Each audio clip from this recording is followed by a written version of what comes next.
আজ আমি একাদশ শ্রেণীর অর্থনীতি পড়াবো। আজকের টপিক হলো অর্থনৈতিক সমস্যা ও অর্থনৈতিক ব্যবস্থা। আগের দিন আমরা বাজার অর্থনীতি ও পরিকল্পিত অর্থনীতি আগে পর্যন্ত পড়েছিলাম। আজকে আমি পরিকল্পিত অর্থনীতির উদ্দেশ্য বা objectives of A planned economy দিয়ে শুরু করছি। কেন্দ্রীয় পরিকল্পিত অর্থনীতিতে পরিকল্পনার প্রধান উদ্দেশ্যগুলো কি কি? প্রথম উদ্দেশ্য কি? অর্থনীতিতে মুদ্রাস্ফীতি ও মন্দার প্রভাব রোধ। আমরা এর আগেই কি জেনেছি যে বাজারমুখী অর্থব্যবস্থার অন্যতম প্রধান ত্রুটি হলো কি?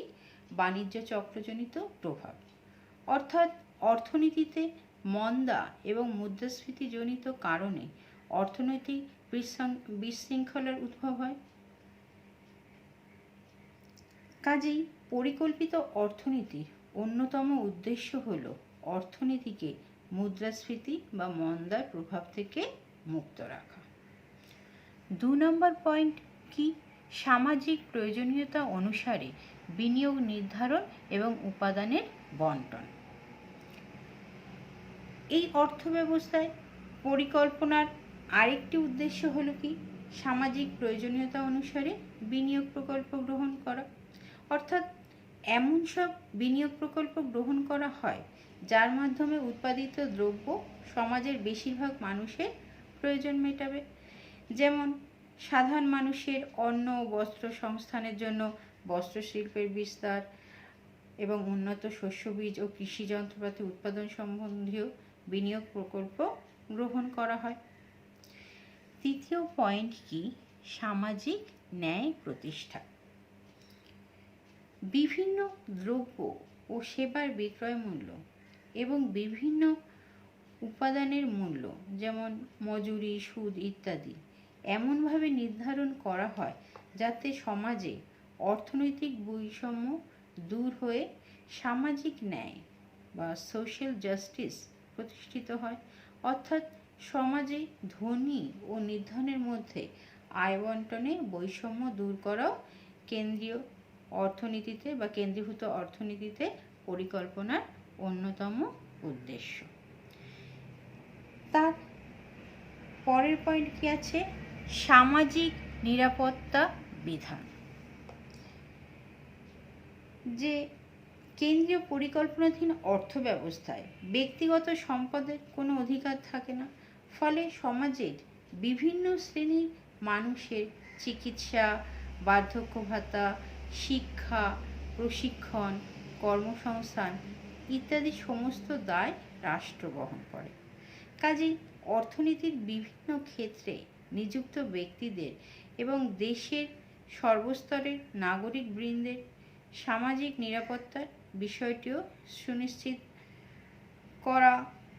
সুনিশ্চিত করাও কেন্দ্রীয় পরিকল্পনা দপ্তরের কেন্দ্রীয় পরিকল্পনা দপ্তর বা কেন্দ্রীভূত অর্থব্যবস্থার অর্থনৈতিক পরিকল্পনার অন্যতম উদ্দেশ্য।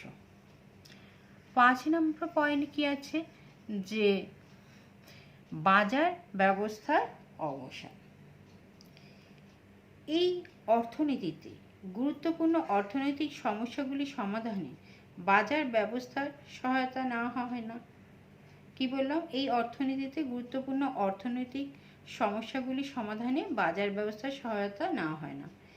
কেন্দ্রীভূত অর্থনৈতিক পরিকল্পনার অন্যতম প্রধান উদ্দেশ্য হল দাম ব্যবস্থা বা বাজার ব্যবস্থার উপর কোনো গুরুত্ব না দিয়ে কেন্দ্রীয় পরিকল্পনা দপ্তরের সিদ্ধান্ত অনুসারে অর্থনীতির মূল সমস্যাগুলির সমাধান করা। 6 নম্বর বা শেষ পয়েন্ট কি আছে? দেখো, অর্থনৈতিক প্রগতি। অর্থনৈতিক পরিকল্পনার মূল উদ্দেশ্য হল দেশে কৃষি, শিল্প ও ব্যবসা বাণিজ্যের ক্ষেত্রে দ্রুত অগ্রগতির মাধ্যমে জাতীয় আয় এবং মাথাপিছু আয়ের বৃদ্ধির গতিকে আরও দ্রুততর করে তোলা। কি বললাম? গতিকে আরও বৃদ্ধি করা। ঠিক আছে, হলো এই পরিকল্পিত অর্থনীতির আরেকটি উদ্দেশ্য। এবার আমরা দেখি যে কেন্দ্রীয় পরিকল্পনাধীন অর্থব্যবস্থার সুবিধাগুলো কি কি, বা merits of centrally planned economy. এই কেন্দ্রীয় পরিকল্পনাধীন অর্থব্যবস্থার যে প্রধান সুবিধাগুলো লক্ষ্য করা যায় সেগুলো কি কি দেখে নেওয়া যাক। প্রথম পয়েন্ট কি? অর্থনৈতিক শোষণের অনুপস্থিতি। যে এই ধরনের অর্থব্যবস্থায় বেসরকারি উদ্যোক্তারা অর্থনৈতিক সিদ্ধান্ত গ্রহণ করে না। সামাজিক কল্যাণের দিকে লক্ষ্য রেখে রাষ্ট্রই উৎপাদন ও বন্টন সংক্রান্ত গুরুত্বপূর্ণ অর্থনৈতিক সিদ্ধান্ত গ্রহণ করে। ফলে শ্রমিক শ্রেণীর উপর শোষণ ও বঞ্চনার অস্তিত্ব থাকে না। 2 নম্বর পয়েন্ট কি আছে দেখো, আয় ও সম্পদের বন্টনে বৈষম্যহীনতা। একচেটিয়া শক্তির বিস্তার রোধে সরকার পক্ষ থেকে উপযুক্ত পদক্ষেপ গ্রহণ করা হয়। এছাড়া সমাজের নানা শ্রেণীর মানুষ অতিরিক্ত পরিমাণ কর্মনিযুক্তির সুযোগ লাভ করে।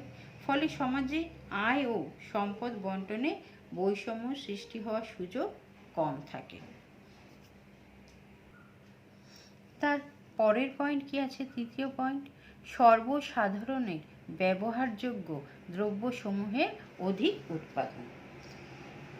এই ধরনের অর্থব্যবস্থায় সামাজিক কল্যাণ ও ন্যায় প্রতিষ্ঠার উদ্দেশ্যে সর্বসাধারণের ব্যবহারযোগ্য দ্রব্য ও সেবা কর্মসমূহ যেমন খাদ্যদ্রব্য, সুতিবস্ত্র, বাসস্থান ইত্যাদি অধিক পরিমাণে উৎপাদনের উপর গুরুত্ব আরোপ করা হয়। 4 নম্বর পয়েন্ট কি আছে? সামাজিক দ্রব্য প্রাপ্তির ক্ষেত্রে সুবিধা।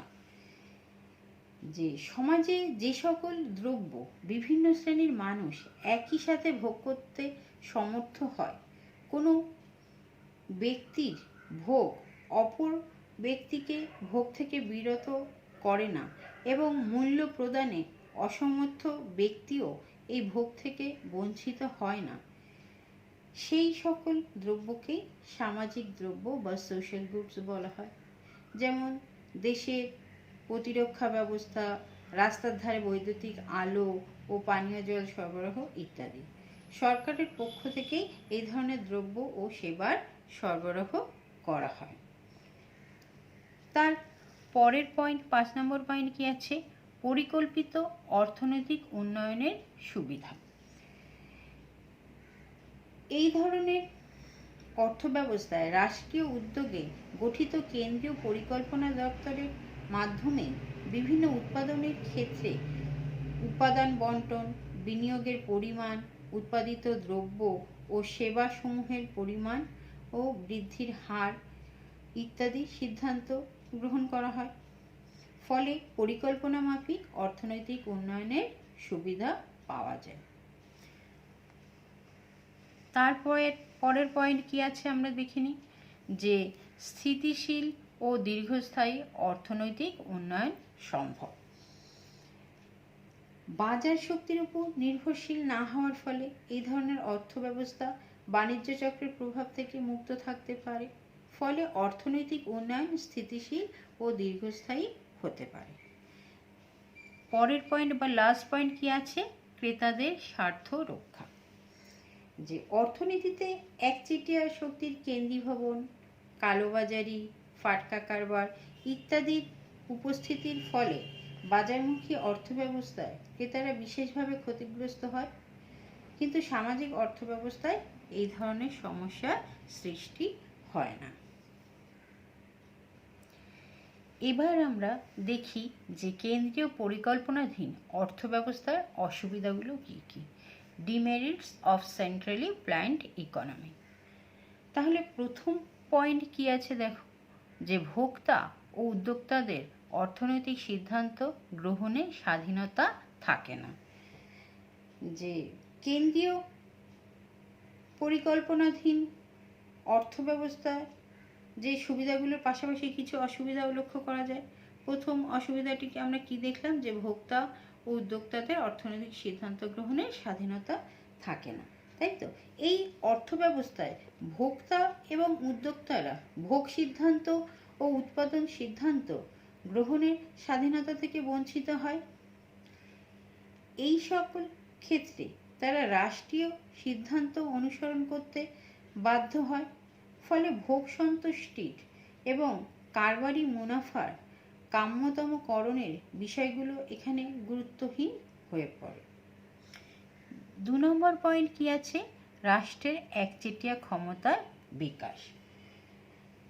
যেহেতু এখানে রাষ্ট্রই সকল সম্পদের মালিকানা ভোগ করে, সেহেতু বিভিন্ন উৎপাদনের ক্ষেত্রে রাষ্ট্রীয় উদ্যোগগুলি একচেটিয়া ক্ষমতা ভোগ করে। এর ফলে অনেক ক্ষেত্রেই দলীয় নেতা এবং পদস্থ সরকারি আমলারা অতিরিক্ত অর্থনৈতিক সুযোগ ভোগ করে।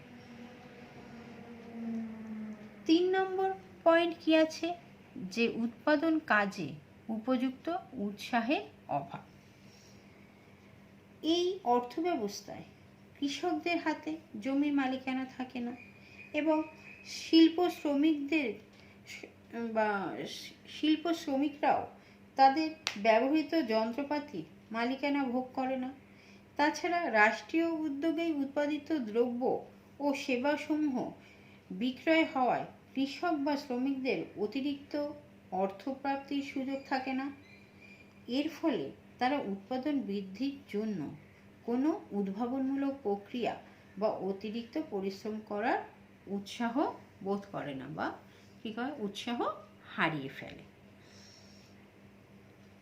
তারপর 4 নম্বর পয়েন্ট কি আছে দেখো, অদক্ষ উৎপাদন ব্যবস্থা।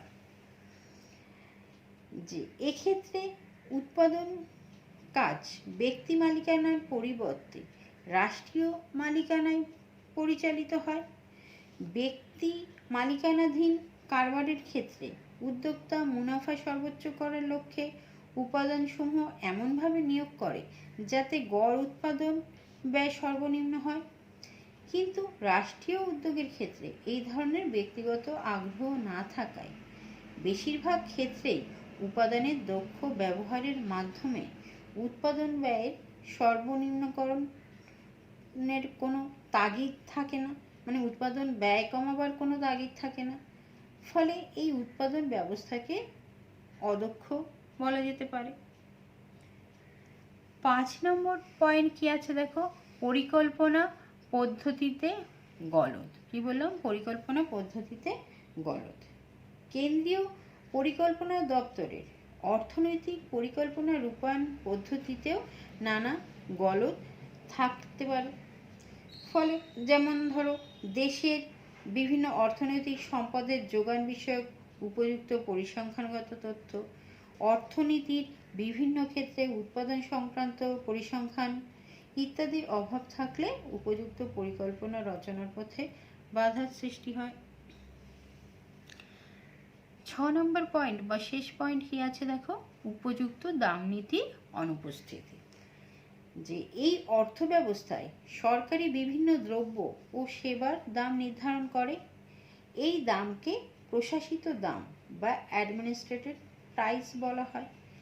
এই দাম নির্ধারণের ক্ষেত্রে খাজনা, সুদ এবং মুনাফার কোনো ভূমিকা থাকে না, কারণ এই ধরনের দাম নীতি অনুযায়ী উপাদানের আয়ের কাম্যতমকরণ এবং উপাদানগুলির কাম্য বন্টনের বিশেষ সুযোগ থাকে না। তাহলে এই আমরা কি জানলাম, যে কেন্দ্রীয় পরিকল্পনাধীন অর্থব্যবস্থার অসুবিধা।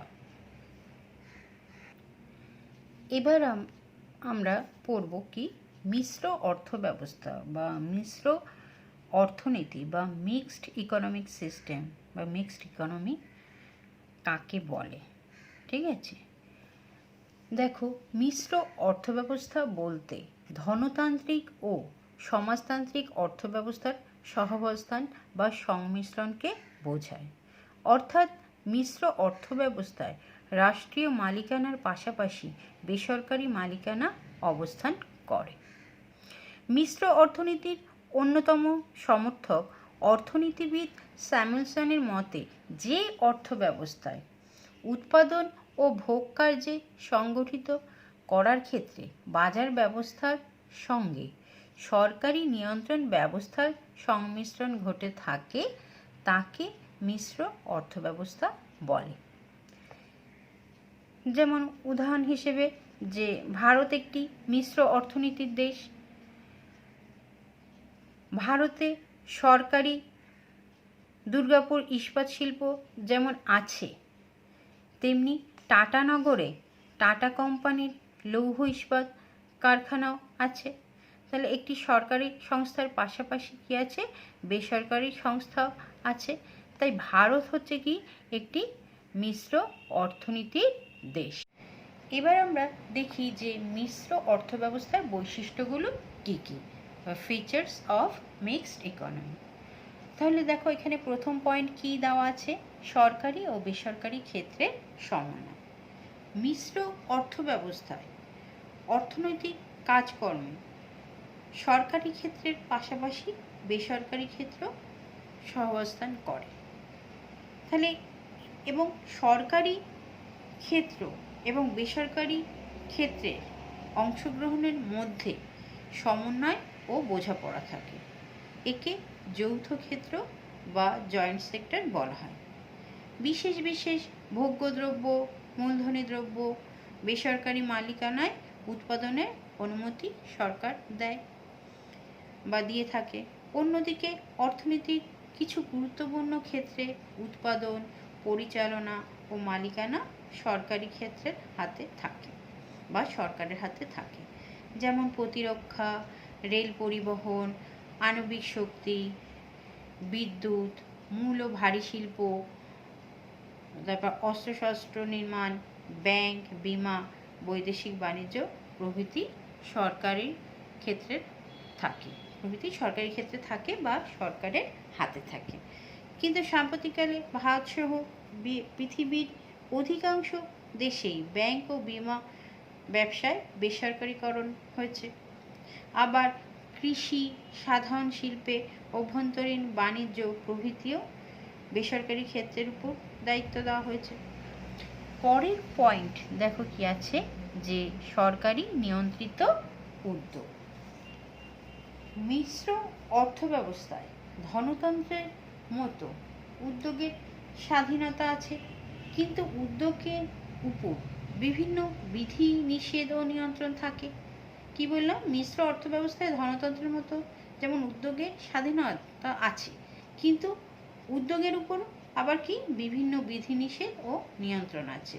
যেমন কোনো শিল্প বা ব্যবসা বাণিজ্য করতে হলে সরকারি অনুমোদন বা লাইসেন্সের দরকার হয় বা নিতে হয়। গুরুত্ব অনুসারে কেন্দ্রীয় সরকার, রাজ্য সরকার বা স্থানীয় কর্তৃপক্ষ এই অনুমোদন দেয়। পরের পয়েন্ট কি আছে দেখো, নিয়ন্ত্রিত ব্যক্তিগত সম্পত্তির অধিকার। মিশ্র অর্থনীতিতে সম্পত্তির ব্যক্তিগত মালিকানা স্বীকার করে নেওয়া হয়, অর্থাৎ বিষয় সম্পত্তি, গাড়ি বাড়ি, ব্যাংক ব্যালেন্স প্রভৃতি সম্পত্তির উপর অবাধ অধিকার থাকে। আবার কোনো কোনো দেশে, বিশেষ করে গ্রামে জমির ঊর্ধ্বসীমা এবং শহরে ঘরবাড়ির ঊর্ধ্বসীমা বেঁধে দেওয়া হয়। তার পরের পয়েন্ট কি আছে দেখো, বাজার ব্যবস্থা ও সরকারি নিয়ন্ত্রণ।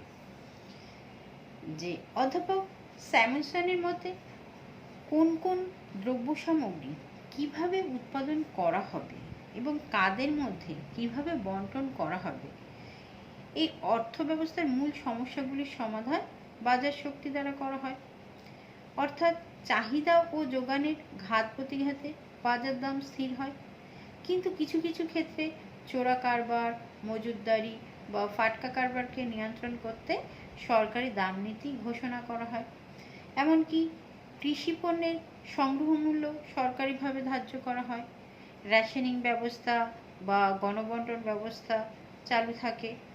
অর্থাৎ মন্দা ও মুদ্রাস্ফীতি নিয়ন্ত্রণে সরকার বিভিন্ন ব্যবস্থা গ্রহণ করে। আবার সমাজের পক্ষে ক্ষতিকারক দ্রব্য উৎপাদনেও কঠোর নিয়ন্ত্রণ থাকে। যেমন মাদক দ্রব্য বা নেশাজাতীয় দ্রব্যের উৎপাদনে সরকার কী করে? কঠোর নিয়ন্ত্রণ নীতি আরোপ করে। পরের পয়েন্ট কি আছে দেখো, যে পরিকল্পনা ও দাম ব্যবস্থার সহাবস্থান।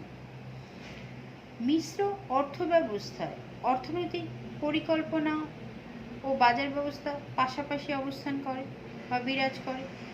কেন্দ্রীয় পরিকল্পনা কর্তৃপক্ষ দেশের সবচেয়ে গুরুত্বপূর্ণ উৎপাদনের উপাদানগুলির সর্বোত্তম বন্টনের দিকে লক্ষ্য রেখে আর্থিক উন্নয়নের রূপরেখা রচনা করে প্রয়োগ করে। কারণ দেশের অর্থনৈতিক উন্নয়ন সঠিক পরিকল্পনা ছাড়া সম্ভব না। তাই সমাজতন্ত্রের অন্যতম হাতিয়ার পরিকল্পনাকে মিশ্রতন্ত্রে ব্যাপকভাবে স্থান দেওয়া হয়। অন্যদিকে দেশের পরিকাঠামো উন্নয়ন ও বিভিন্ন ভোগ্যদ্রব্য মূলধনী দ্রব্য উৎপাদনে ধনতন্ত্রের মতো দাম ব্যবস্থাকে প্রাধান্য দেওয়া হয়। অর্থাৎ আর্থিক উন্নয়নে কতিপয় গুরুত্বপূর্ণ দ্রব্য ছাড়া অন্যান্য দ্রব্য ও সেবাকর্ম উৎপাদনে বেসরকারি ক্ষেত্রকে নিয়ন্ত্রিতভাবে সুযোগ দেওয়া হয়। যেমন বিদ্যুৎ, আণবিক শক্তি, রেল, ইস্পাত এইসব ক্ষেত্রে উৎপাদনে বেসরকারি ক্ষেত্রকে নিয়ন্ত্রিতভাবে সুযোগ দেওয়া হয়। সুতরাং শুধু তাই নয়, বেসরকারি ক্ষেত্রের উৎপাদকরা পরিকল্পনা কর্তৃপক্ষ নির্ধারিত অগ্রাধিকার ভিত্তিতে, কি বললাম, অগ্রাধিকার ভিত্তিতে বিনিয়োগ করে এবং বাজার ব্যবস্থায় সামিল হয় এবং উৎপাদনের পরিমাণ ও দাম নির্ধারণের ক্ষেত্রেও অনেক সময় পরিকল্পনা কমিশনের নির্দেশ মেনে চলে। এই ব্যবস্থায় অর্থনীতির মূল সমস্যা কোন দ্রব্য কী পরিমাণে উৎপাদন করা হবে, কিভাবে উৎপাদন করা হবে, কাদের জন্য উৎপাদন করা হবে, সব কিছুর মীমাংসা হয় পরিকল্পনা কমিশন ও বাজার অর্থনীতির সমন্বয়ের মাধ্যমে। এক্ষেত্রে যেমন ভোগকারী ও উৎপাদক উভয়েরই কী হয়? ব্যক্তি স্বাধীনতা রক্ষা হয়। তার পরের পয়েন্ট কি দেখো, যে মুনাফার অভিপ্রায়। মিশ্র অর্থনীতিতে কৃষি, শিল্প, ব্যবসা বাণিজ্য এবং বিভিন্ন পরিষেবা বেসরকারি ক্ষেত্র মুনাফা সর্বাধিক করার উদ্দেশ্যেই উৎপাদন করে এবং যোগান দেয়। এক্ষেত্রে তীব্র প্রতিযোগিতা থাকে বলে ক্রেতারা অনেক সময় কম দামে ওইসব ভোগ্যদ্রব্য ও পরিষেবা পেয়ে থাকে। আবার জনকল্যাণের কথা ভেবে সরকারি ক্ষেত্রে ভোগ্যদ্রব্য, পরিষেবা ও সামাজিক দ্রব্য উৎপাদন করে যোগান দেওয়া হয়। এক্ষেত্রে মুনাফা সর্বাধিক করার কোনো উদ্দেশ্য থাকে না। এমনকি কিছু কিছু ক্ষেত্রে ভর্তুকি বা সাবসিডি ও কর ছাড়ও দেওয়া হয়। তার পরের পয়েন্ট কি আছে দেখো, আয় বৈষম্য। মিশ্র অর্থনীতিতে ধনতান্ত্রিক অবস্থায়, কি বললাম, মিশ্র অর্থনীতিতে ধনতান্ত্রিক অবস্থায় আয় ও সম্পদ বন্টনে বৈষম্য দেখা দেয়, বা মিশ্র অর্থনীতিতে ধনতান্ত্রিক ব্যবস্থায় আয় ও সম্পদ বন্টনে বৈষম্য দেখা যায়। আমলাতন্ত্র, লাল ফিতার বাঁধন, তারপর স্বজন পোষণ, ঘুষ প্রদান, দুর্নীতিও সরকারি ক্ষেত্রে প্রকট রূপে দেখা দেয়। লাস্ট পয়েন্ট কি আছে দেখো, বাণিজ্য চক্র প্রতিরোধ। মিশ্র অর্থনীতিতে প্রধান প্রধান শিল্পের নিয়ন্ত্রণ ও পরিকল্পনা কমিশনের হাতে থাকে বলে বাজারে তেজিভাব বা সমৃদ্ধির সময় অতিরিক্ত বিনিয়োগ এবং মন্দার সময় খুব কম বিনিয়োগ ও শ্রমিক ছাঁটাই প্রভৃতি বিষয়গুলো বাতিল করা সম্ভব হয়।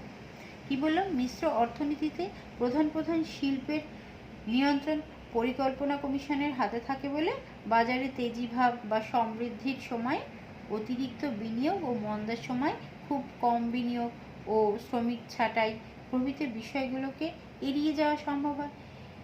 এর ফলে কি হয়, মিশ্র অর্থনীতিতে বাণিজ্য চক্রের প্রভাব কম থাকে।